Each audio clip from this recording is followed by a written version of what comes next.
Hello दोस्तों, कैसे हैं आप लोग। मैं गौतम कुमार स्वागत करता हूं आपके ही प्यारे चैनल चॉइस एजुकेशन में। दोस्तों, आज के इस वीडियो में क्लास 10th का बायोलॉजी चैप्टर 1 हम लोग स्टार्ट करने वाले हैं। क्लास 10th में आपको बायोलॉजी में जब तक चैप्टर 1 समझ में नहीं आएगा तब तक आगे में बहुत दिक्कत होने वाला है। तो पहले मैं इसको समझा दूं कि अपने बायोलॉजी में जो थोड़ा सा सिलेबस है वो मैं बता देता हूं, 1 मिनट भी नहीं लगेगा। देखिए, बायोलॉजी में आपका ना पहला यूनिट है जैव प्रक्रम, लाइफ प्रोसेस, ठीक है ना। इसमें आपका 4 चैप्टर दिया गया है। इसके बाद दूसरा चैप्टर कोई और स्टार्ट होगा, मतलब एक चैप्टर में एक यूनिट में 4 चैप्टर है, तो मतलब ये सबसे बड़ा चैप्टर है आपके बायोलॉजी बुक का, ठीक है ना। तो इस चैप्टर को करने में बहुत ज़्यादा वाकई समय लग जाता है। आधा टाइम तो यही पढ़ते रह जाना पड़ता है, एक ही चैप्टर। बाकी आधा टाइम में मतलब आधा तो नहीं बोलिए, लगभग 3 से 4 महीना सिर्फ एक चैप्टर में लगता है।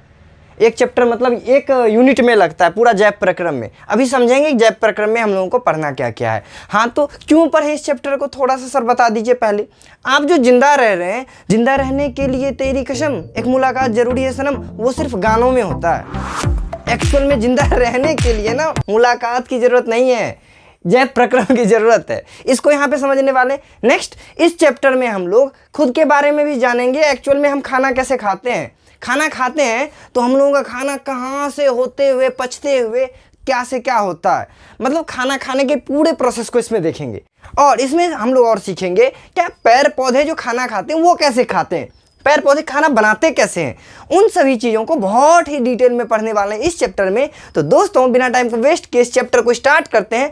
मैं इस चैप्टर को बिल्कुल बेस से लेकर चलूंगा और गारंटी है इस पूरे चैप्टर को पढ़ लीजिए तो फ्यूचर में आपको कभी ये चैप्टर नहीं पढ़ना पड़ेगा, चाहे जनरल कंपटीशन में क्यों ना पढ़ रहे हो, ठीक है ना। तो चलिए स्टार्ट करते हैं अपने प्यारे से चैप्टर बायोलॉजी क्लास 10th के चैप्टर नंबर 1 यानी लाइफ प्रोसेस, बोले तो हिंदी में जैव प्रक्रम के बारे में पढ़ने वाले हैं। जैव प्रक्रम के अंतर्गत हम लोगों को पोषण पढ़ना है, श्वसन पढ़ना है, उत्सर्जन पढ़ना है और परिवहन पढ़ना है। तो इन सभी चीज़ों को, इस चारों चैप्टर को इसमें बारी बारी से पढ़ते चलना है। तो आज हम लोग पोषण पे मुख्य रूप से फोकस करेंगे और पोषण का आई होप कि 2 से 3 वीडियो या 4 वीडियो में कंप्लीट हो जाएगा, या मैक्सिमम 3 लगेगा मेरे ख्याल से। तो स्टार्ट करते हैं हमारे चैप्टर के नाम से ही कि ये जो सर लिख रखे हैं लाइफ प्रोसेस, एक्चुअल में ये है क्या है लाइफ प्रोसेस। तो याद रखिएगा, आपको इस धरती पे जिंदा रहने के लिए जो भी चीज़ चाहिए, सिर्फ जिंदा रहने का मैं बात कर रहा हूँ, आपके फ्यूचर के बारे में नहीं बोल रहा हूँ, सिर्फ आपको जिंदा रहने के लिए जो भी चीज़ चाहिए, जैसे जो काम करते हैं जिंदा रहने के लिए, उन सभी काम को ही हम जैव प्रक्रम कहेंगे। बोलिएगा मतलब सर, देखिए जिंदा रहना है तो सबसे पहला काम तो आपको सांस लेना पड़ेगा, दूसरा खाना खाना पड़ेगा, खाना खाने के बाद खाना पच के शरीर के A to Z जगह पे पहुंचाना पड़ेगा, और बाकी जो वेस्ट मटेरियल शरीर में बन के तैयार हुआ, कचरा जो जमा हो गया शरीर में, जैसे खाना खाते हैं इतना है ना, बाकी कुछ तो निकाल भी देते हैं ना, तो वो निकालना भी जरूरी है। ये चारों काम सिर्फ आप जिंदा रहने के लिए करते हैं, ठीक है ना। तो ये जो काम चारों हुआ ये आपके जिंदा रहने के लिए हुआ, इसी को कहा जाता है अनुरक्षण। बहुत बच्चे कंफ्यूज होते हैं, सर अनुरक्षण वर्ड लिखा होता है, मतलब समझाइए। अनुरक्षण मतलब मेंटेनेंस। क्या मेंटेनेंस, जैसे आपको जिंदा रहने के लिए क्या क्या काम करना पड़ रहा है, कौन कौन सा जरूरत को पूरा करना पड़ रहा है। तो आप बताइए, एक आदमी खाना नहीं खाएगा तो जिंदा रहेगा? बिल्कुल नहीं। एक आदमी सांस नहीं लेगा तो जिंदा नहीं रह सकता। यदि उसके शरीर में खाना खाने के बाद भी पच के शरीर के हर जगह तक नहीं पहुंचा तो वो जिंदा नहीं रह सकता है। उसके बाद इससे मतलब कि खाना आपका खा लिए हैं, जो वेस्ट मटेरियल शरीर में बना ना, उसको भी बाहर नहीं निकालिएगा तो मर जाइए। यानी आप यदि टॉयलेट नहीं करते हैं लगातार 4 दिन तो 5वें दिन आपकी मौत भी हो सकती है, ठीक है ना। तो ये है हमारा जैव प्रक्रम।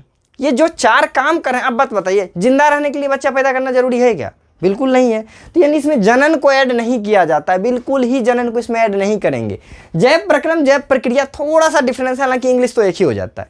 चलिए, तो हम लोग समझे कि सजीव में, सजीव और निर्जीव में थोड़ा सा मैं बताता हूँ। सजीव निर्जीव बचपन से ही पढ़ते आ रहे हैं, 2 क्लास से ही। सजीव मतलब लिविंग थिंग्स, जो सांस लेता हो, जिसमें अपेक्षाकृत गति भी होता हो, कुछ में गति नहीं भी होता, जैसे पेड़ पौधे है ना। सांस लेता हो, गति होता हो, वृद्धि करता हो, संतान की उत्पत्ति करता हो, जो एक जगह से दूसरे जगह जाता हो, जो अपने शरीर के टूटे फूटे अंगों की मरम्मत करता हो, ऐसे जीव को सजीव कहा जाता है। जैसे हम हो गए, आप हो गए, पेड़ पौधा, कौवा, मैना, चिड़िया, सब, ठीक है ना। लेकिन निर्जीव किसको कहेंगे? जिनमें ये सब सुविधा ना हो, यानी जो ना पोषण करता हो, ना श्वसन करता हो, ना गति करता हो, ना बच्चा पैदा करता हो, इन सभी चीज़ों को हम क्या कह देंगे? निर्जीव कह देंगे, है ना। तो अब देखिए आते हैं डेफिनेशन पे। सजीव में होने वाली वो आधारभूत क्रिया, आधारभूत मतलब फंडामेंटल, जो हमारे लिए सबसे पहले जरूरी है ना, वो क्रियाएं जो जीवित रहने के लिए आवश्यक है, जिंदा रहने के लिए तेरी कसम, है ना, जय प्रक्रम जरूरी है सनम। बस गाना बदल गया, वो गाना गलती था, गाना में थोड़ा सा मिस्टेक हो गया था, है ना। जिंदा रहने के लिए तेरी कसम, एक जैव प्रक्रम को पूरा करना जरूरी है सनम। अर्थात जीवों में जो अनुरक्षण का कार्य करता है, अनुरक्षण मतलब जीवों को बचाने का कार्य करता है ना। अनुरक्षण को हम दूसरे वर्ड में क्या लिख सकते हैं? बचाने, मतलब हमको जिंदा रखने के लिए कौन कौन सा काम करना पड़ रहा है, उसके लिए जो जरूरी पड़ता है, उसी प्रक्रिया को हम लोग जैव प्रक्रम कहेंगे, लाइफ प्रोसेस कहेंगे। अब जैसे क्या श्वसन, बिना श्वसन किए कोई जीवित नहीं रह सकता। श्वसन मतलब क्या होता है जानते हैं? सोचते होंगे ये सुट्टा मारे ना, इसको श्वसन कहते हैं। इसको श्वसन नहीं कहते, इसको सुट्टा मारना कहते हैं, है ना। सांस लेना कहते हैं इसको ब्रीथिंग कहा जाता है ना। निःश्वसन कहा जाता है, निःश्वसन निःश्वसन कहा जाता है। एक्चुअल में श्वसन कुछ और होता है। ये जो सांस लेते हैं ये श्वसन नहीं है। श्वसन मतलब खाना से एनर्जी निकालना है। सर बदल दिया आप तो, चलिए देखेंगे आगे। श्वसन पोषण करता हो, है ना। उत्सर्जन मतलब शरीर से कचरा को बाहर निकालना, एक्सक्रेशन। परिवहन, है ना। ट्रांसपोजेशन मतलब खाना खा के यहाँ तक पहुँचा दिए हैं और हर सेल के पास पहुँचा ही नहीं तो वो थोड़े आपका शरीर जिंदा रहेगा। तो ये सारे प्रक्रियाओं को, ये सारे प्रक्रम को ही हम जैव प्रक्रम कहेंगे। कितना मजेदार सा चीज था। तो बोलिएगा कि जैव प्रक्रम तो ठीक था, ये जैव प्रक्रिया फिर क्या है? बस दोनों बोले डिट्टो सेम तो नहीं है, लगभग यही चीज ये भी है, लेकिन थोड़ा सा इसमें आ गया अंतर कि ये अस्तित्व को कायम रखने के लिए हम लोग करेंगे।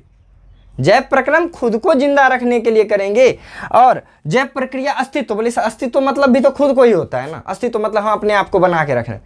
आप बात बताइए, आप यदि खाना खा लिए, पानी पी लिए, श्वसन कर लिए, उत्सर्जन कर लिए, परिवहन कर लिए, सब कुछ आपका परफेक्टली हो रहा है, लेकिन क्या आपके बाद इस पृथ्वी पे और कोई इंसान रहने वाला है? तो बोलिएगा नहीं। काहे सर? तो बचबे पैदा नहीं हुआ, बचवा पैदा होगा तब तो रहेगा बचवा। तो ये जो जैव प्रक्रिया है ना, इसमें सिर्फ एक क्या कहेंगे कि जैव प्रक्रम प्लस जनन बराबर जैव प्रक्रिया। यानी हम इसमें खुद को पृथ्वी पे बचा, मतलब खुद को ना पृथ्वी पे स्थापित करके रखने के लिए जो भी क्रिया करते हैं, है ना। अस्तित्व मतलब वही होता है खुद को बरकरार रखना।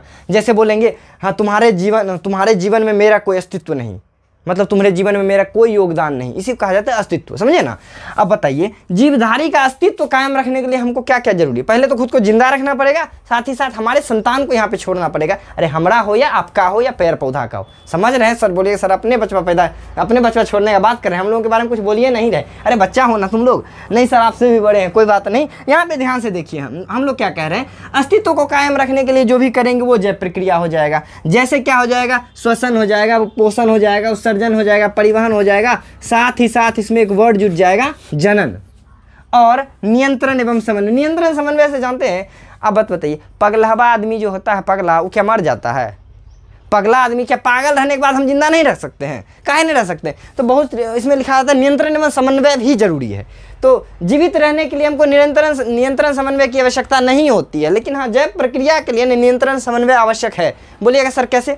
आप ही बताइए। कोई पागल है, उसको पता ही नहीं है कि बच्चा, मतलब पता तो सबको होता है, मतलब सोचिए कि पता ही नहीं कि बच्चा भी जरूरी है पृथ्वी के लिए, तो फिर बताइए उसका पागल का बच्चा नहीं हुआ तो क्या फिर अगला बच्चा आएगा पृथ्वी पे? नहीं आएगा। तो इसमें हम नियंत्रण एवं समन्वय को भी ऐड कर सकते हैं ना। बोले सर नियंत्रण एवं समन्वय क्या होता है? पूरा का पूरा एकदम चैप्टर है बच्चा, डरना नहीं है, ये सब चैप्टर है। नियंत्रण मतलब होता है कंट्रोल, कि आप अपने, हम जैसे बोल रहे हैं तो मेरा हाथ ऐसे कर रहा है, कैसे कर रहा है? ऐसे। तो नियंत्रण वाले यानी चैप्टर नंबर 2 में पढ़ेंगे उसको मजे से। चलिए आपका पूरा का पूरा जैव प्रक्रिया, जैव प्रक्रम समाप्त हो गया। कुल मिला के समझ में आया ना बात को? यदि हम बोल रहे हैं कि हमारे शरीर में जो भी चीज़ हमको जिंदा रखने के लिए हो रहा है उन क्रियाओं को तो जैव प्रक्रम कहेंगे, लेकिन हमारे अस्तित्व को कायम रखने के लिए जो हो रहा है उसको हम लोग जैव प्रक्रिया कहेंगे। बस छोटा सा डिफरेंस है, एग्जाम में पूछ देता है बच्चा, यही सेम भी, सोचता सेम ही है, बिल्कुल है भी सेम है, लेकिन बस थोड़ा सा अंतर है। ये अस्तित्व है, ये अनुरक्षण के लिए। अनुरक्षण मतलब खुद को बचाए रखने के लिए, मेंटेनेंस के लिए, अपने आप को जिंदा रखने के लिए। चलिए अब आते हैं इसके बाद दूसरे जगह पे कि चलिए सर ये तो जैव प्रक्रम बता दिए, इसमें हमको क्या पढ़ना है? तो आपका ये चैप्टर है पोषण। इस चैप्टर में हम लोग सिर्फ इस वीडियो लेक्चर में पोषण को पढ़ने वाले हैं। यानी पहला जो पहले यूनिट 1 में यानी जैव प्रक्रम में जो पहला चैप्टर है वो है पोषण। तो चलिए पोषण को ही स्टार्ट करते हैं अपने ही अनोखे से अंदाज में, जैसे कि आज तक पढ़ते आए हैं। ऐसा पढ़ेंगे कि दोबारा उसको पढ़ना ही नहीं पड़े। चलिए सबसे पहला चीज़ है कि सर भोजन, व्हाट इज़ फूड, खाना क्या, आप बताइए तो कोई भोजन क्या है? सर जिसको हम खाते हैं उसको भोजन कहते हैं। अरे बच्चा, जिसको खाते हैं उसको जहर भी कहते हैं, कसम भी कहते हैं। आजकल के लोग तो भोजन से ज़्यादा कसम खा के अपना जीवन गुजारा कर रहे हैं ना। तो जो खाते हैं उसको जहर भी कहते हैं। तो भोजन क्या है बताओ ना, कोई दो ना डेफिनेशन, भोजन क्या है? हाँ सर भोजन जिससे पेट भर जाता है, वो तो गाली सुनने से भी पेट भर जाता है। बोलिए सर ऐसा ऐसा बात काहे कर रहे हैं? देखिए बात है कि हकीकत वाला बात है। भोजन होता है कि वो आवश्यक पदार्थ जो हमारे शरीर के लिए आवश्यक है, जो हमारे शरीर में जिसको खाने के बाद, ग्रहण करने के बाद हमारे शरीर में कोई परेशानी तो नहीं हो, लेकिन हमारा ये जो जैव प्रक्रम है ये सुचारू रूप से काम करे। क्या बोले? कि वैसा आवश्यक पदार्थ जिसको ग्रहण करने के बाद हमारा जैव प्रक्रम जो है, जैव प्रक्रम ये जो है सुचारू रूप से कार्य करे। जैव प्रक्रम, ठीक है ना, सुचारू रूप से कार्य करे। मतलब कि हम सिर्फ वैसा चीज़ खा लेंगे। बताइए आप खाना खाए, आपको आपके बॉडी में कुछ फ़ायदा ही नहीं हो, ऊपर से नुकसान हो गया, तो उसको भोजन नहीं कहेंगे। बोलेगा सर तब जो पिज़्ज़ा बर्गर खाते हैं उसको भोजन नहीं कहते हैं। देखिए पिज़्ज़ा बर्गर भी भोजन है, क्योंकि उसको भी खाते हैं तो आपको एनर्जी मिलता है, उस एनर्जी का इस्तेमाल करके आप जिंदा रहते हैं, या आप जो भी काम करते हैं। क्या वेस्टर्न कंट्री के लोग जो पिज़्ज़ा बर्गर खाते हैं वो मर गए हैं क्या? सब तो जिंदा है ना। तो ऐसा नहीं, बहुत लोग कहते हैं पिज़्ज़ा को खाना थोड़े हुआ। हाँ गाँव के भाषा में तो उसको क्या कहते हैं, उल जलूल चीज़ कहते हैं, अनाप शनाप, है ना, कचड़ा। लेकिन हम क्या बोलेंगे कि भोजन वैसा पदार्थ है जिसको ग्रहण करने के बाद हमारे शरीर को कोई नुकसान नहीं हो, लेकिन हमारा शरीर प्रोग्रेस करे, हमारे जैव प्रक्रम को सुचारू रूप से चालू रखे। मतलब हमको सांस लेने में तकलीफ नहीं हो, मतलब हमको भोजन मतलब पाचन वाचन सही से चले, उत्सर्जन परिवहन वगैरह कोई दिक्कत नहीं हो, इन सब तंत्र में एकदम सुचारू रूप से ये सब काम करते रहे, उन सभी पदार्थों को भोजन कहेंगे। बोलेंगे सर जी गजबे बता दिए, हम तो सोचते थे जिसको हुड़ते हैं उसको भोजन कहते हैं, है ना, उसको भोजन नहीं कहते। भोजन को 3 कैटेगरी में बांटा गया है। भोजन को बांटने वालों ने, मतलब हम आपने 3 कैटेगरी में बांटा। क्यों बांटा है सर? अरे अपने पढ़ने के लिए, समझने के लिए, और क्यों बांटेंगे यार। पहला है शरीर निर्माता, बॉडी बिल्डर। अरे यही वाला बॉडी नहीं रहे सर, कहाँ दिख रहा है बॉडी? अरे टी शर्ट पहने अंदर में है छोटा सा यहाँ देखिए। शरीर निर्माता मतलब क्या होता है जानते हैं? जो आपके शरीर को बनाता है, वृद्धि करता है, शरीर को विकसित करता है। तो वैसा क्या हो जाएगा? प्रोटीन और खनिज। ये याद रखना बच्चा, बहुत बड़े बड़े कंपटीशन में पूछ देता है, निम्नलिखित में से कौन सा आवश्यक भोजन शरीर निर्माता के नाम से जाना जाता है? तो बॉडी बिल्डर, बॉडी बनाना है तो प्रोटीन पियो, याद रखे ना फॉर्मूला से। और बाकी मिनरल्स यानी खनिज भी लेते हैं तो आपका बॉडी में वृद्धि होता है ना। चलिए जैसे कि आप दूध पीते हैं, दूध में कैल्शियम नाम का खनिज है। जैसे केला खाते हैं, उसमें बहुत सारा, केला एक ऐसा फल है जिसमें सबसे ज़्यादा खनिज पाया जाता है, आपको पता होगा, ठीक है ना। और पपीता एक ऐसा, पका पपीता एक ऐसा फल है जिसमें सारा विटामिन पाया जाता है। दूध एक ऐसा पदार्थ है जिसमें सारा पोषक तत्व पाया जाता है। मतलब कि सिर्फ आप रेगुलर 2 गिलास दूध, 1 गिलास सुबह 1 गिलास शाम में 200 ml पी लेते हैं तो आप जिंदा रह सकते हैं बिना कुछ खाए। समझ सकते हैं ना, दूध में सारा का सारा पोषक तत्व है जो हमें जिंदा रख सकता है। तो शरीर निर्माता हो गया, जो शरीर को निर्माण करे, जो शरीर को विकसित करेगा, वो है प्रोटीन और खनिज। दूसरा नंबर पे ऊर्जादायक, एनर्जी प्रोवाइडर, जो हमको ऊर्जा देगा, एनर्जी देगा काम करने के लिए, बोलने के लिए, पढ़ने के लिए, पढ़ाने के लिए या खेलने के लिए। उसमें क्या होगा? तो ऊर्जा का नाम आए तो सबसे पहले कार्बोहाइड्रेट। हाँ, इंस्टेंट एनर्जी, तात्क्षणिक ऊर्जा के नाम से किसे जानते हैं बताओ तो कमेंट में जरा सा जाके, मेरा सुनने के बाद नहीं बताओगे, गंदी बात, ठीक है। तात्क्षणिक ऊर्जा के नाम से ग्लूकोज को जाना जाता है। यानी आपके शरीर में बहुत ज़्यादा ऊर्जा का कमी हो गया है, तुरंत आपको एनर्जी चाहिए तो गटक लो ना 1 गिलास ग्लूकोज को पानी में घोल के। 1 डिब्बा ग्लूकोज नहीं खा जाना, मतलब जैसा नहीं सोचो बहुत ज़्यादा खा ली बहुत ज़्यादा एनर्जी, नहीं। और ग्लूकोज को क्यों तात्क्षणिक ऊर्जा कहा जाता है, इस चैप्टर के जब पाचन पढ़ेंगे ना उस समय मैं बताऊँगा इस चीज़ को, कि ग्लूकोज को क्यों तात्क्षणिक एनर्जी मतलब तात्क्षणिक ऊर्जा वाले वस्तु के नाम में शामिल किया गया है। चलिए मतलब समझ गए ना कि आप गर्मी के दिन में जो बाहर से आते हैं धूप से, घर आने के बाद आधा घंटा के बाद आप 1 गिलास में ग्लूकोज काहे गटकते हैं, या 10 मिनट के बाद ग्लूकोज काहे पीते हैं? क्योंकि जब धूप में थे ना आपका सारा का सारा एनर्जी वेस्ट हो गया था, खत्म हो गया था, आपके शरीर में एनर्जी नहीं था, आपको थोड़ा चक्कर आ रहा था। हाँ सर क्या बात कर रहे हैं होता है ना। उसके बाद हम ग्लूकोज पी लेते हैं, हा मन चंगा कठौती में गंगा, लगने लगता है ना। तो बस वो क्यों होता है, क्योंकि वो जो ग्लूकोज है ना बहुत ज़्यादा एनर्जी हमको देता है। तो एनर्जी के लिए कार्बोहाइड्रेट चाहिए, कार्बोहाइड्रेट कहिए, ग्लूकोज कहिए, ग्लूकोज का ही बहुत सारा फॉर्मेट होता है, फ्रक्टोज होता है, ग्लूकोज होता है, सुक्रोज होता है, माल्टोज होता है, इलेक्ट्रोज होता है, ये सब ग्लूकोज के ही कैटेगरी में आता है, यानी कार्बोहाइड्रेट के ही कैटेगरी में आता है, सॉरी। तो अब अगला है वसा, यानी आपको एनर्जी के लिए वसा भी जरूरी है। ये जो आप दूध मतलब घी, तेल, तेलीय पदार्थ जो भी खाते हैं ना, वसा युक्त पदार्थ, मतलब तेल हो गया, घी हो गया, डालडा हो गया, रिफाइन हो गया, इन सब चीज़ों से भी आपको एनर्जी मिलता है। आप देखिएगा, यदि आप क्या कहते हैं घी का डिब्बा लेते हैं ना, उसके ऊपर में जाके उसका यहाँ पे लिखा रहता है इसमें क्या क्या पोषक तत्व है, उसमें पढ़िएगा, ऊर्जा लिखल रहता है, बहुत ज़्यादा किलो कैलोरी में ऊर्जा रहता है। अरे 20 रुपये वाला जो स्प्राइट का बोतल आता है, देखे ना, कोका कोला थम्स अप सबका 20 रुपये वाला बोतल, उसमें देखिएगा, उसमें लिखल रहता है 20 रहता है 50 किलो कैलोरी रहता है, मतलब इतनी से बोतल में इतना ज़्यादा एनर्जी रहता है। चलिए अब देखते हैं नेक्स्ट, आपको पूछा जाएगा ऊर्जादायक कौन कौन सा है। मैं देखिए जो बीच बीच में बातों को बोलता हूँ ना, वो आपके ऑब्जेक्टिव में काम देता है, इन चीज़ को ध्यान में रखिएगा। ऐसे मैं हवे में नहीं बोलता हूँ वो सब चीज़, मुझे शौक नहीं है कि बेवजह का वो सब चीज़ को ऐड करते रहना, मैं इसलिए कहता हूँ कि आपके फ्यूचर में वो हमेशा काम आते रहे। चलिए ऊर्जादायक मतलब एनर्जी देता है, कार्बोहाइड्रेट और वसा। क्या कहते हैं सर जी, आज से आप कार्बोहाइड्रेट खाना शुरू करें। सबसे ज़्यादा कार्बोहाइड्रेट का स्रोत क्या है, बोलो बोलो बोलो। रोटी है आपका, चावल है आपका, जो आपको फ्री ऑफ कॉस्ट घर में पर डे एकदम मिल जाता है। अब देखिए बगल में कोयल बोल रही है, कभी मैना बोलती है, कभी बुलबुल बोलती है, तो हम तो भाई जंगलों में रहते हैं यार। पता है मैं ऐसे जगह पे अभी जी रहा हूँ ना, 2022 में भी हो के, जहाँ मेरे घर पे सारे चिड़िया आ जाते हैं।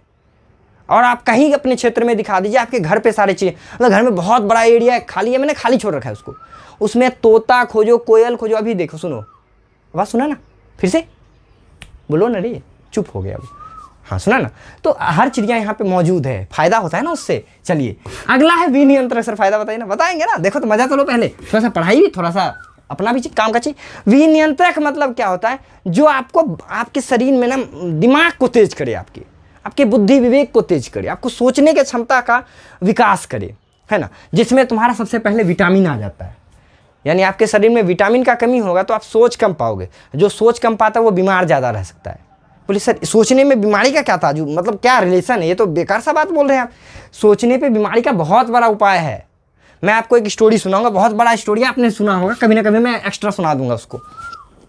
दूसरा क्या है, विटामिन के बाद आ जाता है हमारा खनिज। खनिज से भी मेरा दिमाग तेज रहता है। चलिए तो आप लोगों ने देखा भोजन के प्रकार को, भोजन को 3 कैटेगरी में बांटा गया। अब चलते हैं चैप्टर के मेन पड़ाव यानी पोषण के पास। और आज से इस पोषण का शोषण करना शुरू करेंगे पढ़ाई के रूप में। और इस पोषण का शोषण जिसने कर लिया इस चैप्टर में 5-6 नंबर तो उन्होंने फिक्स कर लिया। 5-6 नंबर का तो पूछा ही जाता है इस चैप्टर से हर बार, ठीक है ना। एक तो लॉन्ग क्वेश्चन है ना, मनुष्य में पाचन को बताएं। चलिए ऐसा बताऊंगा कि आप जाके घर पे बताना। पोषण यानी न्यूट्रिशन। सर पोषण है क्या, पोषण मतलब क्या होता है। अब देखिए खाना उठा के शरीर में हुड़े ना जी, शरीर में पहुंचाने के बाद वो छोटे छोटे टुकड़ों में बटा, उस टुकड़ा का इस्तेमाल हमारा शरीर करने लगा, इसी प्रक्रिया को पोषण कहेंगे। मतलब पहले आप बड़ा भोजन का मतलब कार्बोहाइड्रेट का रूप लिए, रोटी खाएं ना, रोटी कार्बोहाइड्रेट, उसको जब खाएंगे ना पचा उचा के उसको ग्लूकोज बना देंगे। यानी जटिल कार्बनिक पदार्थ को सरल कार्बनिक पदार्थों के अणुओं में हमने तोड़ा।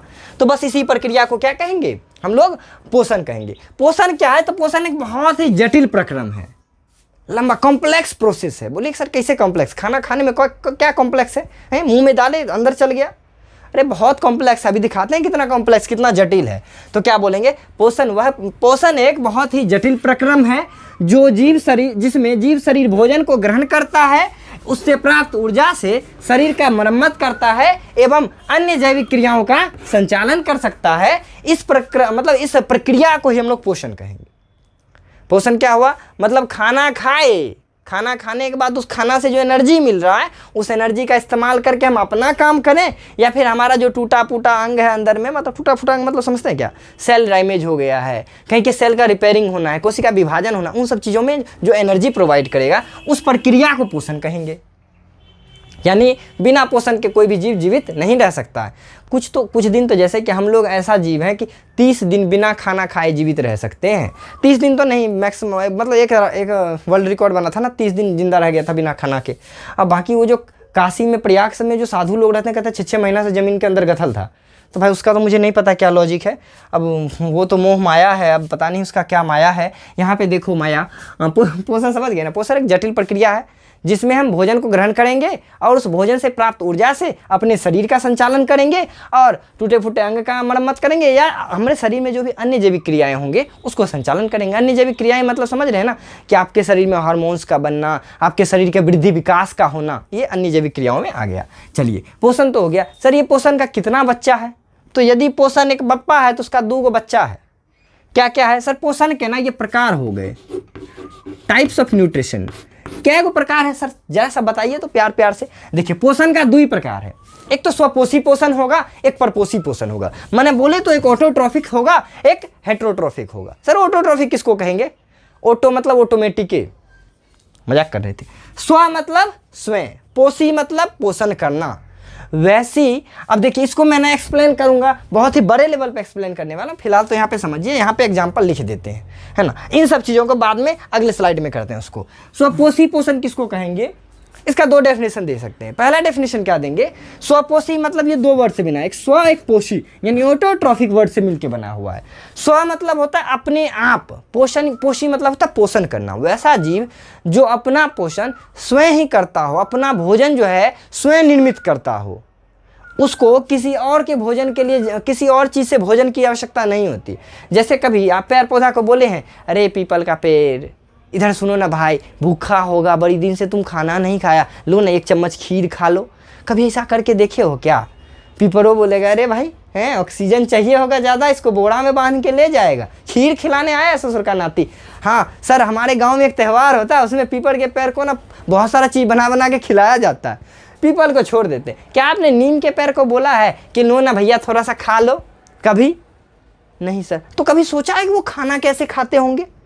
नहीं सर, तो मैंने तो नहीं सोचा, मुझे क्या काम है वो खाए नहीं खाए। अरे गेहूं कहाँ से आएगा, चावल कहाँ से आएगा, कहाँ से खाओगे इतना अच्छा अच्छा टेस्टी टेस्टी खाना? तो स्वपोषी पोषण कहेंगे। पोषण वह पोषण की ऐसी प्रक्रिया जिसमें कोई जीव अपना भोजन स्वयं संश्लेषित करते हों। स्वयं मतलब अपने आप, स्वयं संश्लेषित करते हों। जैसे क्या हो गया सर? कौन ऐसे जीव है जो अपना भोजन अपने आप बनाता है? सबसे बड़ा एग्जाम्पल है हरे पेड़ पौधे, है ना। हरे पेड़ पौधे, कभी सोचे हो हरे पेड़ पौधे को खाना हम लोग नहीं देते, मतलब पेड़ पौधा जो उसको खाना हम लोग नहीं देते, इसका मतलब वो खाना अपना अपने बनाता है। तो आप बताइए, आपकी मम्मी अपना खाना अपने बनाती है कि नहीं बनाती है? हाँ सर बनाती। तो मम्मी भी स्वपोषी हो गई। मम्मी कैसे स्वपोषी होगा? सोचने वाला बात है। मम्मी अपना खाना अपने नहीं बनाती है, मम्मी चावल को उससे निकालती है डब्बे से, तब कुकर में डाल के खाना बनाती है। ऐसा कभी देखे हो कि नहीं नहीं मेरे पापा अपना खाना अपने बनाते, पापा के हाथ में ऐसे आम लटका, पापा खा लिए, पापा के हाथ से चावल का खेती हो रहा है और पापा उसी चावल को खा रहे हैं? ऐसा होता है क्या? नहीं होता है ना। तो ऐसा नहीं सोचे जो अपना भोजन अपने बनाए, मतलब कि अपना भोजन अपने बनाना मतलब कि उसको ना कहीं और से खाना नहीं लेना पड़ रहा है। जैसे मैं बोलूँगा कि मैं अपना खाना अपने बनाता हूँ, तो रोटी कहाँ से खाते हैं? आटा से। आटा कहाँ से आते हैं? गेहूँ से। गेहूँ कहाँ से? पेड़ पौधा से। तो अपने से हुआ क्या? नहीं हुआ।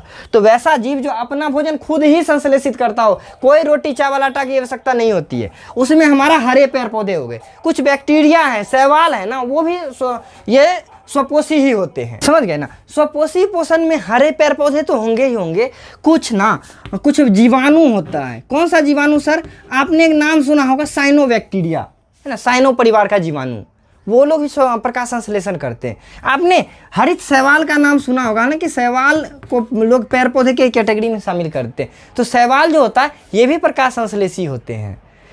तो प्रकाश संश्लेषी मतलब अपना खाना खुद से बनाने वाले। तो ये जो स्वपोषी है ना, इसका एक डेफिनेशन तो ये भी हो गया, वैसा जीव जो अपना भोजन स्वयं संश्लेषित करते हो, वैसे जीव को स्वपोषी जीव कहेंगे। या फिर एक वर्ड और जोड़ सकते हैं, वैसा जीव जो प्रकाश संश्लेषण क्रिया के द्वारा अपना भोजन ग्रहण करते हैं, है ना।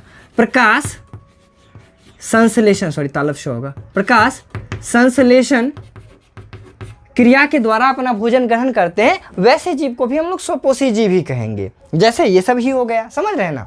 अब आता है परपोषी का बात, तो इसका जस्ट उल्टा। तो परपोषी किसको कहेंगे? वैसा जीव जो अपना भोजन स्वयं संश्लेषित ना करके किसी अन्य जीव पर निर्भर रहते हैं। जैसे हम और आप हम आप पेड़ पौधे पे निर्भर हैं। गेहूं आएगा तभी आटा से रोटी बनेगा, चावल धान आएगा धान से तभी हम चावल बना पाएंगे, दाल का खेती होगा तभी दाल खा पाएंगे। नहीं अब सोचे आलू का खेती ही नहीं हो रहा है, कहाँ से खाओगे आलू पराठा, है समझने वाला बात है ना। तो परपोषी हो गया, परपोषी का दूसरा नाम विषमपोषी भी है। तो जो अपना भोजन स्वयं संश्लेषित ना करके किसी अन्य जीवों पर निर्भर होते वैसे जीव को परपोषी जीव कहा जाता है। इस प्रकार के पोषण को परपोषी पोषण कहते हैं, समझ रहे हैं ना। तो इसमें क्या हो जाएगा, इसमें हो गया इंसान हो गया, जानवर हो गया, चूहा बिल्ली, बहुत सारा पेड़ पौधा भी परपोषी होता है। बोले सर पेड़ पौधा तो आप बोले स्वपोषी होता है, ज़्यादातर पेड़ पौधे स्वपोषी होते हैं। आपने अमरबेल का नाम सुना है? हाँ सर सुना तो है अमरबेल का नाम। किसको कहते हैं? गांव के भाषा में जिसको अमरलत्ता कहा जाता है। आप लोगों ने देखा होगा कि एक पूरे पेड़ पे ना हरा हरा रंग का एक रेशा सा लटक गया इस टाइप का, इसी को अमरबेल कहा जाता है। जानते हैं ये अपना भोजन अपने नहीं खाता, वो पेड़ पे चल जाता है, उसी पेड़ को खाता है। तो यदि आपके घर में कोई ऐसा इंपॉर्टेंट पेड़ है उसके ऊपर वो सब लत वगैरह देख लेते हैं ना, तो तुरंत उखाड़ के फेंकिए, नहीं तो आपके पूरा पेड़ को बर्बाद कर देगा वो, ठीक है ना। तो कुछ पेड़ भी परपोषी होते हैं। सर आज तक तो पता नहीं था हमें। हाँ तो कुछ पेड़ परपोषी होते हैं, कुछ पेड़ और भी परपोषी होते हैं। घटपर्णी का पौधा आप लोगों ने देखा है ना, वो भी क्या करता है, कीड़ा मकोड़ा को खा के अपना काम गुजारा बसारा करता है। बहुत सारा ऐसा पेड़ पौधा होता है जो परपोषी होता है, लेकिन ज़्यादातर पेड़ पौधे स्वपोषी ही होते हैं। तो दोस्तों अब हम लोग पढ़ने वाले परपोषी के 3 टाइप्स होते हैं, मृतजीवी, परजीवी और प्राणिशम। जिसमें मृतजीवी, परजीवी और प्राणिशम से बहुत सारा ऑब्जेक्टिव पूछा जाता है और एक शॉर्ट क्वेश्चन भी पूछ दिया जाता है। हालांकि बहुत बार स्वपोषी और परपोषी पोषण में अंतर भी लिखने के लिए दिया गया है एग्जाम में। तो इस चीज़ को आप डिटेल में देखते हैं हम लोग, तो थोड़ा सा आप लोग इसका स्क्रीनशॉट मार लीजिए। हम जिसका डेफिनेशन जो मैंने इन सब का बोला, तो आप वीडियो को बैक कर लीजिए, जब मैं बोलता हूँ उसी समय वीडियो रोक के लिख लीजिए। अब सोचिएगा सुतले सुतले हमको सब कुछ मिल जाए तो काम चलेगा क्या? लैपटॉप है यदि आपके पास तो लैपटॉप में वीडियो चला लीजिए, लैपटॉप सामने में रख के कॉपी से लिख लीजिए। नहीं है लैपटॉप तो मोबाइल को एक स्टैंड पे रखिए, स्टैंड के लिए कोई कॉपी किताब ले लीजिए, एडजस्ट करके रख दीजिए उस पर और लिखना शुरू कर दीजिए। चलिए तो मिटाते हैं इस पार्ट को, चलते हैं अगली स्लाइड पे। तो चलिए अब हम लोग मतलब ना परजीवी पोषण को ना, मतलब परजीवी क्या कहते हैं, विषमपोषी पोषण को, परपोषी पोषण को अच्छा से एक्सप्लेन करते हैं। परपोषी पोषण जैसा कि मैंने बताया वैसा पोषण होगा जिसमें अपना भोजन अपने तो नहीं बना के दूसरे जीव पर निर्भर रहेंगे। जैसे इसका 3 प्रकार होता है। पहला स्टार्ट करते हैं मृतजीवी पोषण से। मृतजीवी मतलब होता है वैसा जीव जो मृत या फिर सड़े गले, है ना, सड़े गले पदार्थों से अपना भोजन ग्रहण करता हो। क्या बोल रहा है कि वैसा जीव शरीर जो सड़े गले या मृत पदार्थों से अपना भोजन ग्रहण करता हो। जैसे क्या आप लोगों ने देखा होगा कहीं भूसा वगैरह सड़ रहा है तो उस पर मशरूम निकल जाता है, देखा है कि नहीं देखा है आपने, है ना। तो उसी प्रकार के पोषण को मृतजीवी पोषण कहेंगे। इसका एग्जाम्पल क्या हो जाएगा, कवक हो जाएगा, यीस्ट हो जाएगा, कुछ प्रोटोजोआ और कुछ जीवाणु हो जाएगा, समझ रहे हैं ना। तो हालांकि सारा प्रोटोजोआ सारा जीवाणु नहीं होता ये, लेकिन कुछ तो होता है, कुछ कुछ होता है। और इसमें एक फेमस एग्जाम्पल ये मशरूम वाला देते हैं। वैसे कवक के प्रजाति में मशरूम शामिल होता है, मशरूम, है ना। तो मशरूम क्या हो गया, हमारा मृतजीवी पोषण में से मृतजीवी जीवों का उदाहरण हो गया मशरूम, ठीक है ना। वैसे ये एग्जाम्पल जितना मैंने लिखा है बहुत इंपॉर्टेंट एग्जाम्पल है, एग्जाम में इससे बहुत सारा ऑब्जेक्टिव रहता है। चलिए अगला है परजीवी पोषण किसको कहेंगे। देखिए पर मतलब दूसरा, जीवी मतलब जीव पर। तो वैसा जीव शरीर जो दूसरे, है ना, दूसरे जीव शरीर पर, जीव शरीर पर निर्भर रहता हो। दूसरे के जीव शरीर पर निर्भर रहता होगा मतलब सर नहीं समझे, बताइए तो एक बार आप बताइए। आपने जू को देखा है? हाँ सर देखा। कहाँ है? आपके सर पे। मेरे सर पे नहीं, आपके सर पे नहीं सर, मेरे भी सर पे नहीं। आपने घर में देखा हुआ जू रहता है, हमारे मत्था में रहता है ना। वो हमारे शरीर पर ही बैठ के हमको खाता है। सोचिए ना, कहते हैं हम बहुत बड़का डॉन हो गए, अपने मत्था का कीड़वा को भगा नहीं पाए, जंगल में जानवर पाल के रखे हैं, जानवर को भगाना चाहिए, ठीक है ना। तो वैसा जीव जो हमारे शरीर पर ही रह के हमको खाते हैं, हमसे पोषण ग्रहण करते हैं, वैसे जीव को हम लोग परजीवी पोषण कहेंगे।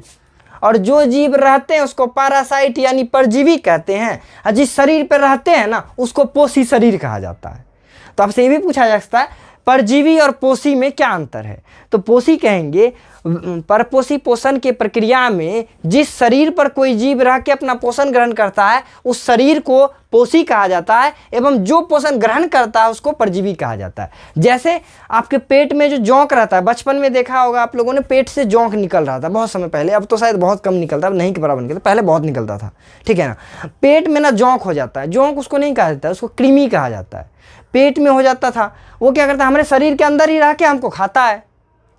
तो देखो हमारा शरीर हो गया पोषी और वो जोंक जो हो गया या जूं जो हो गया ये हो गया परजीवी। मच्छर को देखा है आपने? मच्छर आप ही के शरीर पे बैठ के आपको खाते रहते हैं, तो मच्छर भी एक तरह से कह सकते हैं परजीवी में ही आ जाएगा। समझ गए ना परजीवी किसको कहेंगे? एग्जाम्पल क्या हो जाएगा? अमरबेल। अमरबेल मतलब वही अमरलत्ता का पेड़ वाला जो बताए, ऐसे करके पैर रहता है ना, इसके ऊपर ऐसे एकदम पतला पतला देखिए रेसा रेसा सा बहुत सारा लटक जाता है हरे रंग का, है ना, वो होता है अमरबेल होता है। वो इसी शरीर पे रहेगा पेड़ पे और इससे अपना पोषण ग्रहण करता है, ठीक है ना। आपको ये पूछ सकता है ऐसा कौन सा पादप जगत का वैसा कौन सा जीव है जो परजीवी है? तो पादप जगत में पेड़ पौधा में अमरबेल ही ऐसा जीव है जो परजीवी है। अगला गोल कृमि।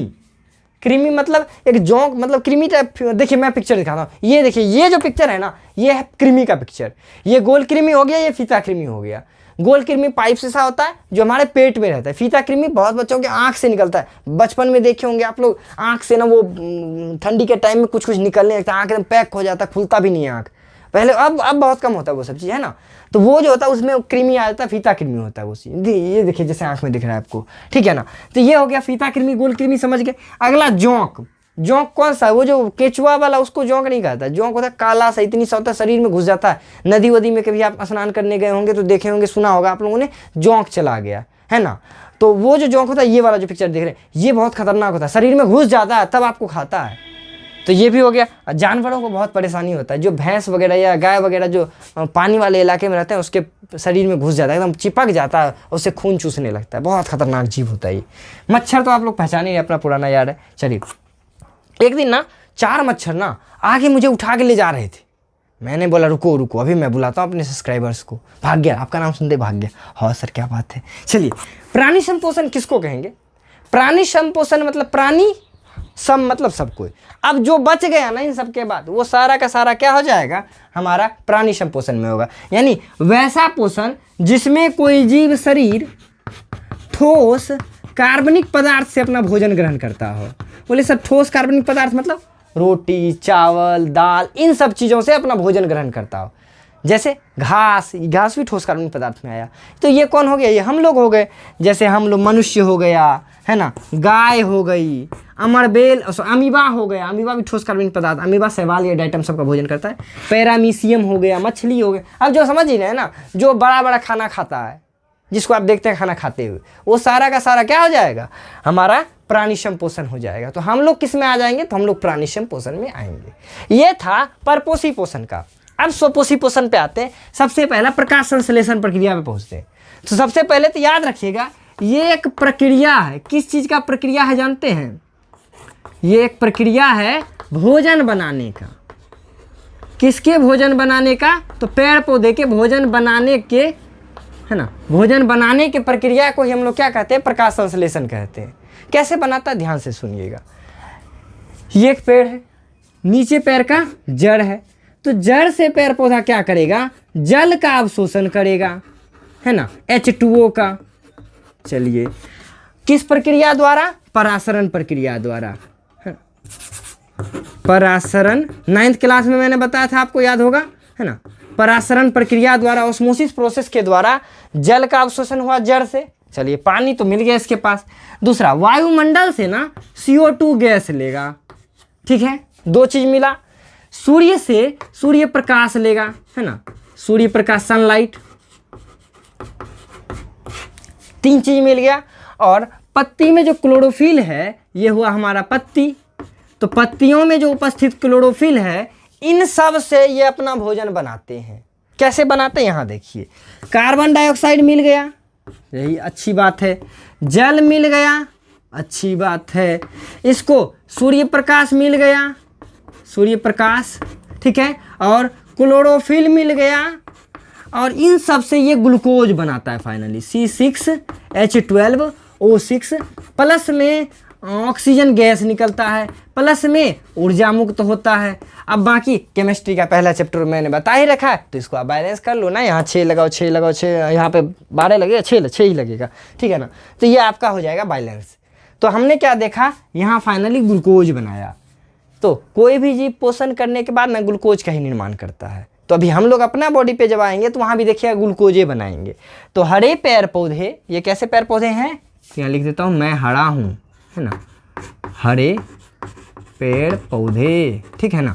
हरे पेड़ पौधे जड़ से जल, वायुमंडल से कार्बन डाइऑक्साइड, सूर्य से सूर्य प्रकाश एवं पत्तियों में उपस्थित क्लोरोफिल से अपना भोजन तैयार करता है, यानी ग्लूकोज का निर्माण करता है। और इसी प्रक्रिया को हम लोग प्रकाश संश्लेषण प्रक्रिया कहेंगे, ठीक है ना। अब इसमें देखिए आपको कुछ लग रहा है कि खाने का चीज़ है, यहाँ पे पानी को खाते नहीं हैं सर, बर्फ़ बना के खा जाते हैं, वो तो आपका मन हो गया।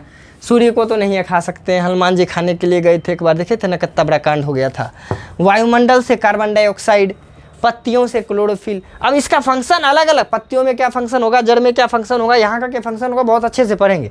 तो ये क्वेश्चन रहता है। एक तो ये भी क्वेश्चन है, प्रकाश संश्लेषण क्या है, इसके समीकरण को लिखें। तो यहाँ मैं बैलेंस भी कर देता हूँ। 6 कार्बन, 6 कार्बन, 6 दूनी 12, 6 18, 6 दूनी 12, 6 18। चलिए हो गया हमारा बैलेंस, ठीक है ना।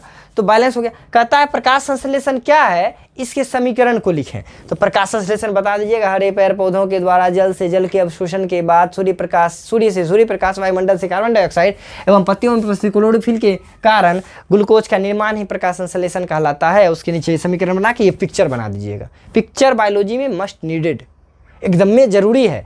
आपके बायोलॉजी में हर क्वेश्चन के नीचे में छोटा सा इमेज बना हुआ रहेगा ना, पिक्चर, बड़ा मस्त लगेगा कॉपी, कोई नंबर काट नहीं सकता है। और मैं कोशिश करूंगा ज़्यादातर जो भी वैसे क्वेश्चन है उसका सारे का डायग्राम बना देने का, पिक्चर बना देने का। वो पिक्चर आप ज़रूर से ज़रूर बनाना, एग्जाम में बहुत फ़ायदा देता है। चलिए, कच्ची सामग्री बोलता है कि प्रकाश संश्लेषण के लिए कच्ची सामग्री एवं उसके स्रोत को लिखें। तो कच्चा सामग्री हमको मिला क्या, तो हमको मिला जल। जल बताओ तो कहाँ से मिला था, सर जल से मिला था, तो स्रोत हो गया हमारा जड़। चलो, CO2 कहाँ मिला था, तो वायुमंडल से मिला था, है ना, वायुमंडल से CO2 मिला था। अच्छा बताइए, तो ये जो क्लोरोफिल था ये कहाँ से मिला था, क्लोरोफिल हमको मिला था पत्तियों से मिला था। अच्छा जी, अच्छा बताओ तो सनलाइट कहाँ मिला था, सनलाइट कहाँ से मिला था, तो सन से मिला था। तो यही हो गया, छोटा सा क्वेश्चन होता है, 2 नंबर में पूछता है कभी कभी, समझ गए ना। अब चलिए देखते हैं कि प्रकाश संश्लेषण के प्रक्रिया को मतलब स्टेप बाय स्टेप देखते हैं, कैसे कैसे क्या क्या होता है। ऐसा नहीं सिर्फ हो गया काम खत्म, हो गया काम खत्म, अभी बहुत सारा चीज़ देखते हैं, ठीक है ना। तो एक बार आप इसका स्क्रीनशॉट लो और फिर चलते हैं अगले स्लाइड पे। तो चलिए अब हम लोग स्टार्ट करते हैं प्रकाश संश्लेषण को स्टेप बाय स्टेप पढ़ने के लिए, है ना। चलिए, तो सबसे पहले पत्तियों से स्टार्ट करते हैं। देखिए, पत्तियों में होता है, ये जैसे मैं पत्ती बना देता हूँ छोटा सा, ये पत्ती है। पत्ती में होता है क्लोरोफिल, ध्यान से सुनिएगा, इससे बहुत सारा ऑब्जेक्टिव पूछा जाता है। क्लोरोफिल रहता है, क्लोरोफिल में मैग्नीशियम धातु रहता है, ये याद रखें, ऑब्जेक्टिव पूछा जाता है। पत्तियों में रहेगा क्लोरोफिल। क्लोरोफिल क्या करेगा, सनलाइट को, सूर्य प्रकाश को अवशोषित करेगा, अवशोषित करेगा। तो पत्तियों का मुख्य कार्य क्या हुआ, पत्ती सनलाइट को अवशोषित किया, प्लस में इसके पास जड़ के द्वारा H2O पहुंचा हुआ है। ध्यान से देखिएगा। अब दूसरे स्टेप में क्या होगा, दूसरे स्टेप में होगा कि जो पत्ती से अवशोषित किया गया ना सूर्य प्रकाश को, सूर्य प्रकाश, ये जो सनलाइट अवशोषित हुआ, ये विकिरण ऊर्जा के रूप में अवशोषित हुआ है। विकिरण ऊर्जा को पत्ती बदलेगा रासायनिक ऊर्जा के रूप में। अब विकिरण को बदला रासायनिक ऊर्जा के रूप में, जिसके बाद कुछ पदार्थों का ट्रांसफॉर्मेशन होगा। जैसे कार्बन डाइऑक्साइड है ना, ये ग्लूकोज में बदल जाएगा, ठीक है। कार्बन डाइऑक्साइड ग्लूकोज में बदल जाएगा और फाइनली जड़ के द्वारा जो जल का अवशोषण हुआ है ये हाइड्रोजन में और ऑक्सीजन में टूट जाएगा। अब कार्बन डाइऑक्साइड को मिल जाएगा हाइड्रोजन, देखिए CO तो था ही, H मिल जाएगा तो CHO बन जाएगा, है ना, यानी ग्लूकोज बन जाएगा। बचा ऑक्सीजन, ये ऑक्सीजन गैस के रूप में निकल जाता है पेड़ पौधे से। तो आपको पूछा जाता है प्रकाश संश्लेषण क्रिया के द्वारा ऑक्सीजन का त्याग किसके टूटने से होता है? तो याद रखिएगा कि जल के टूटने से ऑक्सीजन का त्याग होता है। बहुत लोग सोचता है कार्बन डाइऑक्साइड में CO टूट जाता है, कार्बन डाइऑक्साइड जाता है ऑक्सीजन निकलता है, इसका मतलब कार्बन डाइऑक्साइड टूटता होगा। ऐसा नहीं होता है, कार्बन डाइऑक्साइड टूटता नहीं है बल्कि उसमें और हाइड्रोजन जुट जाता है, जल बेचारा टूट जाता है, जल टूट के हमें ऑक्सीजन की प्राप्ति होती है। इसमें बहुत सारा जितना भी चीज़ मैंने बोला सारा ऑब्जेक्टिव है, सारा इंपॉर्टेंट ऑब्जेक्टिव है। मैं उम्मीद करता हूँ कि आपको बताया नहीं गया होगा इस चीज़ के बारे में, ठीक है ना। क्लोरोफिल में मैग्नीशियम धातु पाया जाता है, ठीक है। वो क्या कहता है, अब सूर्य प्रकाश को अवशोषित करेगा, सूर्य प्रकाश से अवशोषित विकिरण ऊर्जा को रासायनिक ऊर्जा में बदला जाएगा, जिसके बाद इस रासायनिक ऊर्जा में क्या होगा, कार्बन डाइऑक्साइड और ये जल को मिलाया जाएगा, जल से हाइड्रोजन टूट के इसमें चिपकेगा तो ग्लूकोज बनेगा और फाइनली हमारा ऑक्सीजन आउटपुट में आएगा, यानी ये दोनों हमारा क्या है, उत्पाद के रूप में आएगा। तो ये था कंप्लीट प्रक्रिया प्रकाश संश्लेषण का, समझे। पहले तो क्या होगा, पत्ती के पास सनलाइट पहुंचेगा, हरा पत्ती के पास, बिना हरे रंग का मतलब बिना क्लोरोफिल के प्रकाश संश्लेषण संभव नहीं है, मैं प्रूव भी करूंगा, ठीक है ना। बोले सर गणित का सवाल है क्या, प्रूव करिए, हो जाता है, ठीक है ना। पत्ती के पास सूर्य प्रकाश आया, सूर्य प्रकाश को अवशोषित किया गया क्लोरोफिल के द्वारा। अब अवशोषित सूर्य प्रकाश के विकिरण ऊर्जा को, क्या कि विकिरण है ना, विकिरण ऊर्जा को बदला जाएगा रासायनिक ऊर्जा में, रासायनिक ऊर्जा में बदलने के बाद इसमें मिलेगा कार्बन डाइऑक्साइड और जल, तब बन जाएगा ग्लूकोज, जल टूट के बच जाएगा ऑक्सीजन, याद रखिएगा। अगला है कि सर आपने बताया कि जो पेड़ पौधा है इसमें परासरण के द्वारा जल का अवशोषण होता है। जल किस विधि के द्वारा होता है, परासरण, है ना, परासरण विधि के द्वारा अवशोषण होता है जल का। सर परासरण विधि है क्या, यहाँ ध्यान से सुनिएगा। किसी अर्ध पारगम्य झिल्ली के द्वारा, मैंने हालांकि 9th क्लास का जो वीडियो था ना बायोलॉजी वाला, उसके आप लास्ट वीडियो में जाके देखिए, बहुत अच्छे से मैंने एक्सप्लेन किया। पहले ही पिक्चर में ही दिख रहा होगा परासरण विसरण, हरे रंग का पिक्चर, मैं हालांकि डिस्क्रिप्शन में लिंक डाल देता हूँ। डिटेल में पढ़ना है तो 2 मिनट मतलब 20 मिनट का मैक्सिमम वीडियो वो देख लीजिएगा। क्या होता है कि ये देखिए, ये है पेड़ पौधा, यहाँ ध्यान से देखिएगा, इसका यहाँ पे जड़ है, जड़ में कोशिका है, कोशिका में कोशिका झिल्ली है। अब कोशिका झिल्ली जो होता है ये अर्ध पारगम्य होता है, सेमी परमिएबल होता है। अब अर्ध पारगम्य झिल्ली के द्वारा, यहाँ ध्यान से देखिए, यहाँ पे एक SPM है, SPM, यहाँ पे आपका कोई सा भी पदार्थ है ना, पदार्थ, इसमें यदि आपका जल है ना, ऑटोमेटिक इसमें सोचिए नमक क्या चीनी और पानी मिला हुआ है, तो इधर सिर्फ पानी आएगा, यहाँ पे सिर्फ जो है ना पानी आएगा।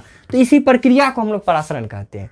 अर्ध पारगम्य झिल्ली के द्वारा किसी उच्च सांद्रता वाले क्षेत्र से निम्न सांद्रता वाले क्षेत्र की ओर जल का प्रवाह परासरण कहलाता है। परासरण प्रक्रिया के द्वारा पेड़ पौधा ना पानी को ग्रहण करता है, लेकिन विसरण प्रक्रिया के द्वारा पेड़ पौधा ऑक्सीजन का आदान प्रदान यानी गैस का आदान प्रदान करता है। अब देखिए क्या परासरण का और भी कोई उपयोग है, तो यहाँ ध्यान से सुनिए। पत्ती है ना, ये देखिए ये पत्ती है, ठीक है ना, पत्ती में होता है स्टोमाटा। स्टोमाटा कैसा होता है, तो ये देखिए ऐसा होता है, एक एटलीस्ट ऐसा ही होता है स्टोमाटा, ठीक है ना। अब ये हो गया द्वार कोशिका, है ना, द्वार कोशिका। अब ये जो द्वार कोशिका खुलेगा बंद होगा, जैसे हम लोगों का होता है नाक से सांस लेते होते हैं, तो ये भी है ना, ये भी ऐसे एक बार खुलता है फिर एक बार बंद होता है, खुलता है बंद होता है। ये भी खुलना बंद होना परासरण पर ही डिपेंड करता है, परासरण के द्वारा पानी भरने से खुलता और बंद होता है, ठीक है ना। तो स्टोमाटा के भी खुलने में परासरण का भूमिका है।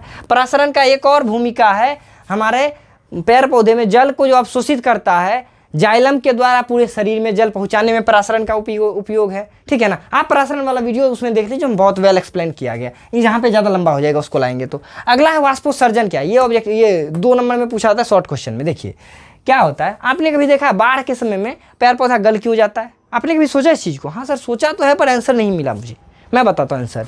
यहाँ देखिए ये है एक पेड़, सोचिए वैसे सब बार बार पेड़े बनाते हैं, पौधा बने, चलिए एक पौधा बना लेते हैं, ठीक है ना। ये सोचिए एक पौधा है, बोलिए सर बड़ा खतरनाक पौधा बनाया, जल्दी जल्दी क्या बनाए, ठीक है ना। एक पौधा है, यहाँ पे जड़ है। अब हम लोगों का मुंह तो है नहीं, जितना पानी चाहिए पी लिए, यहाँ तो परासरण प्रक्रिया हो रहा है, जितना पानी यहाँ बढ़ते जाएगा उतना पानी ऑटोमेटिक अंदर जाने लगे, वो चाहे कि नहीं जाए, जड़ ना खींचते रहता है पानी को। अब ये बेचारा परेशान है, रे भाई पानी नहीं दो, बोलेगा हम तो देवे करेंगे, परासरण हमको रुकने ही नहीं दे रहा है। अब यहाँ क्या होगा, पूरे पेड़ पौधा में ना पानी भर जाएगा। अब पानी भरने के बाद उस पर बहुत भयंकर सा गर्म धूप लगेगा। अब जैसे धूप लगेगा पानी गर्म होकर उबल जाएगा, जैसे उबलेगा, अब तुम्हारे शरीर में पानी डाल के पानी उबाल दें तो क्या होगा, गल नहीं जाओगे जी। तो वही होता है पेड़ पौधा में भी। अब बुरा नहीं मान लेना, वो एग्जाम्पल के लिए बोलते हैं। तो पेड़ पौधा में भी होता है, पानी गया अंदर, पानी गर्म हुआ, पानी गया गल, अब पानी उबलने के बाद पेड़ पौधा जाता है गल। तो बोलिए सर ऐसा तो नॉर्मल समय भी हो सकता है, जब पानी डालते हैं तो सारा पानी अंदर जाता होगा, तो गलता क्या है नॉर्मल समय में? नहीं गलता है, वाष्पोत्सर्जन के द्वारा। बताते हैं क्या है। पेड़ पौधा ना, जैसे एक पेड़ है, जल का तो अवशोषण किया, जो अतिरिक्त जल होगा ना, इसका जो पत्ता है,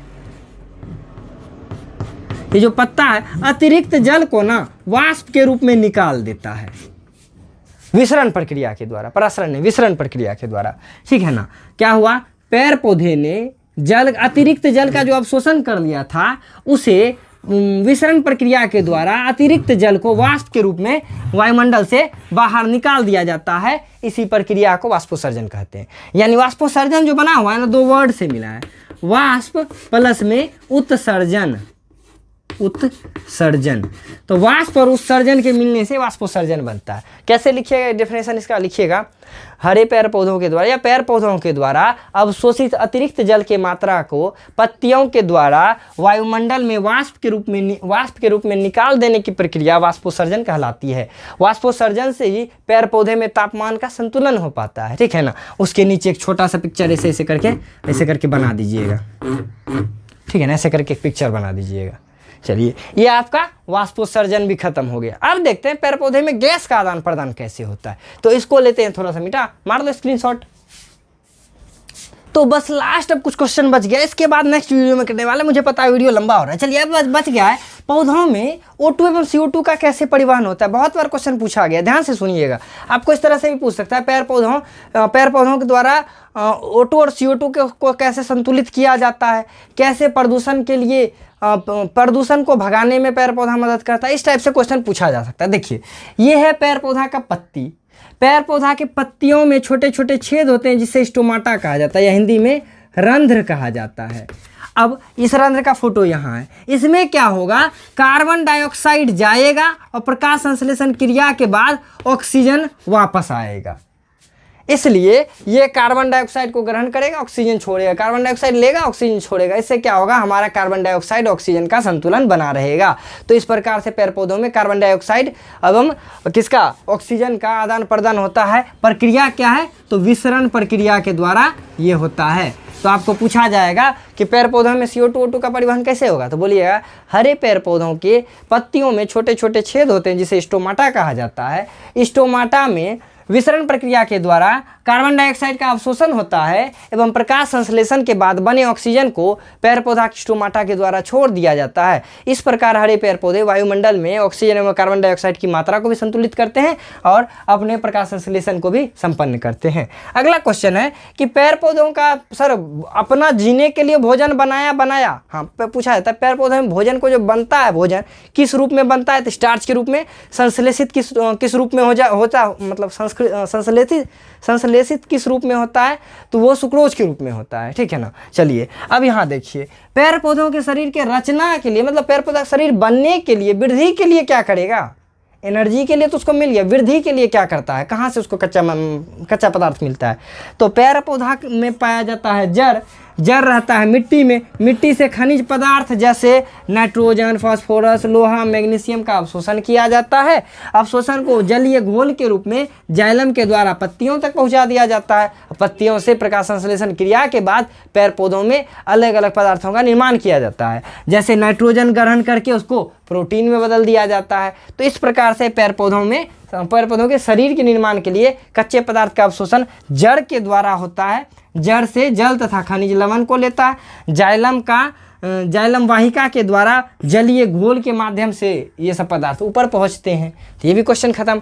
अगला है प्रकाश संश्लेषण के महत्व को बताएं। क्या महत्व है, आप ही बताइए। प्रकाश संश्लेषण नहीं होगा तो क्या ऑक्सीजन का निर्माण होगा? हाँ सर फैक्ट्री में होगा, पैसा ना लगेगा। गाछ तुमको बोलता है अरे भाई जी इधर आइए हम ऑक्सीजन बना देते हैं, 10-20 हज़ार रुपया दे दीजिए, कहता है कभी? नहीं करता। यानी फ्री ऑफ कॉस्ट हमको ऑक्सीजन का निर्माण जो करता है वो पेड़ पौधा ही करता है, और वो प्रकाश संश्लेषण से ही हो सकता है। प्रकाश संश्लेषण नहीं होगा तो ऑक्सीजन नहीं निकलेगा। दूसरा, वायुमंडल में कार्बन डाइऑक्साइड और ऑक्सीजन का संतुलन कौन करता है? हरे पेड़ पौधे ही तो हैं। नहीं तो हम लोग तो क्या करते हैं, गाड़ी से भी प्रदूषण, चिमनी से भी प्रदूषण, घर से भी प्रदूषण, मुंह से भी प्रदूषण, है ना, मुंह से भी कार्बन डाइऑक्साइड ही निकलता है, तो प्रदूषण फैलाते हैं। इसको मेंटेन क्या करता है? तो पेड़ पौधा ही प्रकाश संश्लेषण से ही मेंटेन करता है। तीसरा, परपोषी जीव के लिए जो भोजन बनाता है कौन बनाता है? पेड़ पौधा। कैसे बनाता है? प्रकाश संश्लेषण क्रिया के द्वारा। तो परपोषी जीवों के लिए भोजन को बनाने का भी काम कौन करता है? प्रकाश संश्लेषण क्रिया से ही होता है। तो ये सब इसका इंपॉर्टेंस हो गया। अगला, प्रदूषण को भगाने में प्रकाश संश्लेषण सहायक है, वर्षा के लिए भी प्रकाश संश्लेषण सहायक। बोले सर वर्षा में कैसे प्रकाश संश्लेषण, आप ही बताइए। पेड़ पौधा का जहाँ प्रकाश संश्लेषण होगा, जीवित पेड़ पौधा वहीं रहेगा, जहाँ जीवित रहेगा पेड़ पौधा वर्षा वहीं पड़ेगा। आप देख लीजिएगा, जिधर ज़्यादा पेड़ पौधा होता है ना उधर ज़्यादा बारिश होता है। रेगिस्तान में बारिश क्यों नहीं होता है? क्योंकि वहाँ पेड़ पौधा ही नहीं होता है। पेड़ पौधा ना बादल को आकर्षित करता है अपनी ओर। अब ये कौन सा साइंस है, आप अपना कमेंट में आंसर दीजिएगा। तो आप देख लीजिए, आप गौर कर लीजिएगा, जहाँ पेड़ पौधा होता है बारिश ज़्यादा वहीं होता है। मेघालय में सबसे ज़्यादा, भारत में कहाँ होता है? मेघालय के चेरापूंजी में होता है ना, मासिनराम में सबसे ज़्यादा बारिश होता है। क्यों? क्योंकि वहाँ बहुत ज़्यादा जंगल है ना। जहाँ ज़्यादा जंगल है वहाँ ज़्यादा बारिश होना ही है, ठीक है ना। तो जंगल कहाँ रहेगा? जहाँ प्रकाश संश्लेषण होगा। अब तुमको खाना ही नहीं मिलेगा तो कब तक वनवास में रहेगा? समझ रहे हो ना भाई जी। चलिए, तो ये हो गया, बहन जी भी है, ऐसा नहीं है।